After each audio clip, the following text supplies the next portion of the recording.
तो गाइस मैं हूं तो और आप देख रहे हैं रेसलिंग फैंस नेटवर्क। शुरू करते हैं भाई अपनी बातों को हम लोग सबसे पहले ड्रू मैकिंटायर एंड जेकब फार्टू से। इनका जो रेसलमेनिया मैच होने वाला है वो एक hello in a cell match हो सकता है। हमें लगा था कि स्ट्रीट फाइट होगी इनके बीच में, बिकॉज स्मैकडाउन में दोनों ने भाई एक दूसरे को पूरे एरेना में दौड़ा के मारा, मतलब एरेना के बाहर भी हर जगह पे जाके।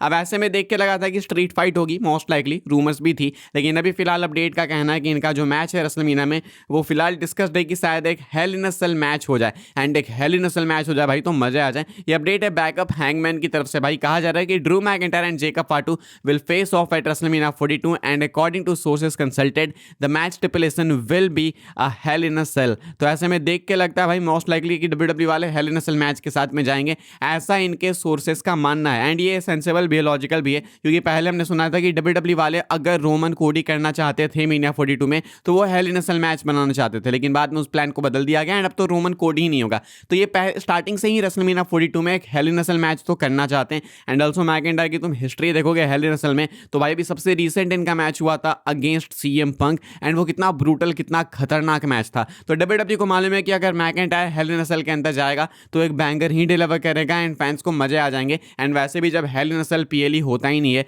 तो अब hello in a cell matches ऐसे मतलब कुछ स्पेशल ओकेजन्स पे ही होते हैं, तो रेसलमेनिया से बेटर क्या हो सकता है। एंड इनके फ्यूड से पर्सनल तो क्या ही हो सकता है, दोनों एक दूसरे की जान लेने को तैयार है। लाइक पता नहीं किस किस प्लेटफॉर्म से बिल्डिंग से नीचे कूद रहे हैं, ये दोनों पागल हो गए। तो इससे अच्छा है भाई कि इन दोनों को लॉक कर दो एक केज के अंदर, एक स्ट्रक्चर के अंदर, एंड बोलो कि अब तुम यहीं पे फाइट करो। लाइक स्ट्रीट फाइट के पीछे का लॉजिक था कि जब ये लोग इधर उधर घूम के फाइट कर रहे हैं तो इनको एक्सेस दे दो कि हाँ जाओ तुम्हें जहां फाइट करना वहां करो। लेकिन इसका एक अपोजिट लॉजिक भी हो सकता है कि ये लोग इधर उधर घूम के फाइट कर रहे हैं, काम करते हैं, इनको एक स्ट्रक्चर के अंदर लॉक कर देते हैं एंड बोलते हैं कि तुम इधर इसके अंदर ही फाइट करो जो करना है। तो इसलिए hello in a cell match के चांसेस फिलहाल काफी ज्यादा लगते हैं एंड आई वांट कि ऐसा हो। लाइक ऑब्वियसली मुझे लगता है कि street fight and hell in a cell में से चुनना होगा तो सारे लोग हेल इन अ सेल को ही चुनेंगे, because hell in a cell वो थोड़ा देखने में अच्छा लगता है एंड थोड़ा ब्रूटल भी ज्यादा लगता है। तो हेल इन अ सेल के चांसेस हैं भाई कि WWE वाले उसी मैच को ऐड करेंगे, उसी स्टिपुलेशन को ऐड करेंगे ड्रू मैकिंटायर एंड जेकब फार्टू के बीच में। आगे बढ़ते हम लोग बात करते हैं भाई अगली अपडेट के बारे में, जो कि बियांका ब्लेयर को लेके। तो बियांका ब्लेयर को लेके एक नई अपडेट निकल के सामने आई है। कल भी मैंने आपको एक अपडेट बताई थी कि जोनाथन कोचमैन ने बोला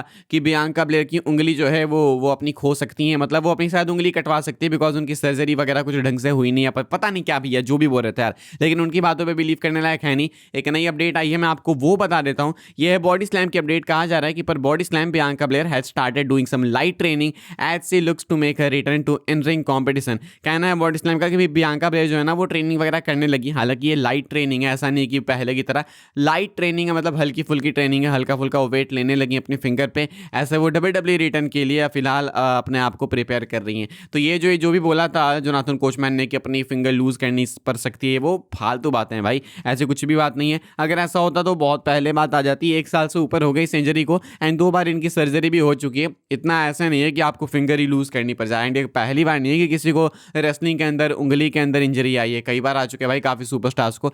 so this is nothing new. पता नहीं जोनाथन कोचमैन भाई क्या ही पी लेते हैं, उसके बाद कुछ भी बोलने लगते हैं। फिलहाल बियांका ब्लेयर के रिटर्न को लेके ये कुछ अपडेट है कि वो रिटर्न करेंगी, फिलहाल वो उसके लिए प्रिपेयर कर रही हैं। आगे बढ़ते हैं भाई, हम लोग बात करते हैं अगली अपडेट के बारे में, जो कि गंथर को लेके।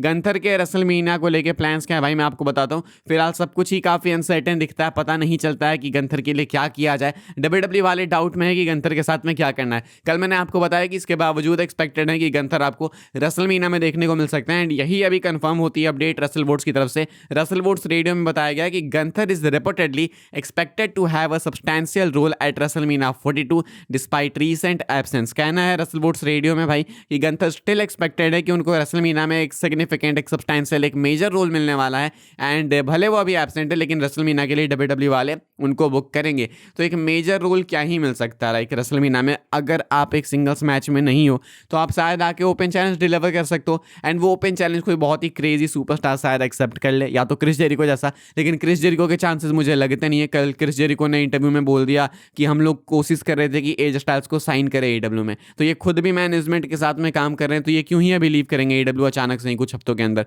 तो मुझे लगता नहीं अभी कि रेसलमेनिया में चांसेस हैं जेरिको के। तो ऐसे में क्वेश्चन है कि गंथर करेंगे क्या। WWE वालों को भी अभी ज़्यादा पता नहीं है, लेकिन WWE वाले कहीं ना कहीं इनको मेजर रोल में डालेंगे एंड बनता भी है भाई। मैं वही रिपीट कर रहा हूँ कि पिछले 1 साल में इन्होंने Goldberg, John Cena, as styles तीनों को रिटायर किया। गोल्डबर्ग को तो तुम साइड भी कर दो, अभी सबसे ज़्यादा फैंस पसंद करते हैं John Cena and as styles को, उनको भी रिटायर कर दिया भाई। तो इतना तो बनता है, आप इनको अगर खुद नहीं प्रेजेंट करोगे मीडिया में तो आपकी खुद की बेइज्जती है, कंपनी की बेइज्जती है, AJ Styles, Goldberg and John Cena तीनों की बेइज्जती है। तो ऐसे में एक major major role still expected है। अब वो क्या होगा नहीं पता, वो होस्ट करेंगे इवेंट या फिर क्या, आई डोंट नो, लेकिन फिलहाल गंथर एक्सपेक्टेड है कि वो मेनिया का पार्ट होंगे, डेफिनेटली होंगे। आगे बढ़ते हैं भाई, हम लोग बात करते हैं अगले अपडेट के बारे में, जो कि अपनी Roman Reigns and CM Punk को लेकर जो अगला मंडे नाइट रॉ का एपिसोड होने वाला है, जहां पे आपको रोमन पंक का एक और सेगमेंट देखने को मिलने वाला है। एक बहुत ही मैसिव, बहुत ही मेजर सेगमेंट हो सकता है एंड बहुत ही इंपॉर्टेंट, आई थिंक इंपॉर्टेंट जो है वो बेटर वर्ड होगा बोलने के लिए, इंपॉर्टेंट सेगमेंट आपको देखने को मिल सकता है, बिकॉज इसके बाद रोमन गायब है। रोमन रेंस आपको अगले मंडे नाइट रॉ के एपिसोड में देखने को मिलेंगे, लेकिन उसके बाद वो ऑफ पे चले जाएंगे एक हफ्ते के लिए, एंड उसके बाद फिर से उसके अगले एपिसोड में आएंगे, यानी कि गो होम शो के लिए।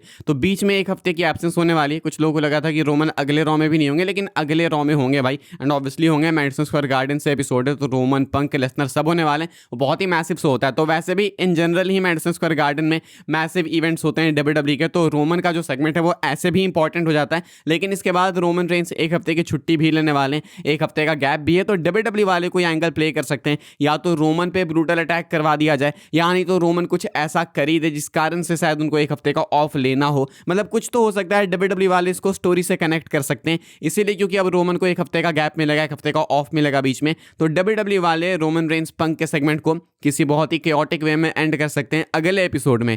अब देखो, तुम भले एक हफ्ते बोलने को है कि एक हफ्ते की छुट्टी मिलेगी रोमन को, लेकिन लगभग ये 13-14 दिन हो जाते हैं, क्योंकि रोमन अब आएंगे तो ऐसा नहीं ना कि वेडनेसडे को आ जाएंगे, थर्सडे को आ जाएंगे, आएंगे तो फिर उसके अगले हफ्ते फिर से रॉ में आएंगे। तो इसलिए डब्ल्यूडब्ल्यूई को अब 13-14 दिन में हाइप मेंटेन करने के लिए कुछ ऐसा करना होगा मैडिसन स्क्वायर गार्डन वाले एपिसोड में, जिससे कि फैंस को वर्थ इट लगे। फिलहाल एक्सपेक्टेड है कि रोमन पंक का जो सेगमेंट है एमएसजी में, वो बहुत ही मेजर, बहुत ही इंपॉर्टेंट होने वाला है। हम लोग आगे बढ़ लेते हैं भाई, बात कर लेते हैं अपनी आखिरी अपडेट के बारे में, जो कि फ्राइडे नाइट स्मैकडाउन को लेके। स्मैकडाउन की प्रीव्यू में आपको बता देता हूं भाई, फ्राइडे नाइट स्मैकडाउन के लिए डब्ल्यूडब्ल्यूई ने क्या कुछ अनाउंस किया है। कल होने वाला है एक और ब्रांड न्यू एपिसोड, एंड कल आपको कोडी रोड्स देखने को मिलेंगे शो में। फाइनली कोडी रोड्स को एडवर्टाइज किया, कोडी पर अटैक किया तो ऑर्टन ने हील बन गए थे, एंड इसके बाद से कोडी रोड्स अभी तक देखने को नहीं मिले हैं। कोडी की ये पहली अपीयरेंस होने वाली है कुछ 2 हफ्ते में। रैंडी ऑर्टन ऑब्वियसली शो में होने वाले हैं भाई, तो रैंडी ऑर्टन कोडी का फेस ऑफ आप लोग एक्सपेक्ट कर सकते हो। Jelly Roll and Kit Wilson का मैच होने वाला है। पिछले स्मैकडाउन के एपिसोड में दोनों वर्बली भाई बहुत ही ब्रूटल चले गए एक दूसरे पे, इनका मैच होगा, एंड जेली रोल की मीनिया डायरेक्शन यहाँ पे